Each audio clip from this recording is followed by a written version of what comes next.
उमरगा लोहारा तालुक्यातील जिल्हा परिषद आणि पंचायत समितीच्या निवडणुकांबाबत राष्ट्रवादी काँग्रेस अजित पवार गटाची बैठक घेण्यात आली आहे। राष्ट्रवादीचे प्रदेश उपाध्यक्ष सुरेशदाजी बिराजदार यांनी 4 जानेवारी रोजी पदाधिकारी आणि इच्छुक कार्यकर्त्यांना संवाद साधलाय।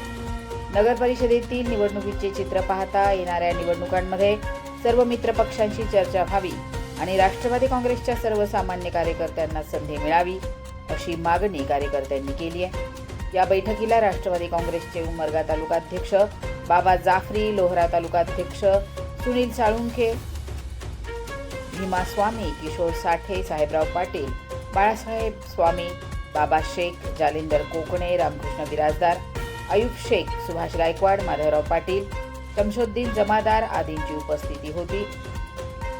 महाराष्ट्रात जनतेचा जनाधार महायुतीच्या पाठीशी आहे, त्यामुळे तालुक्यात महायुती करण्याचा प्रयत्न करू, अन्यथा वेळप्रसंगी स्वबळावर लढण्याची तयारी ठेवू, असे राष्ट्रवादी काँग्रेसचे प्रदेश उपाध्यक्ष सुरेश बिराजदार यांनी बैठकीत बोलताना सांगितले।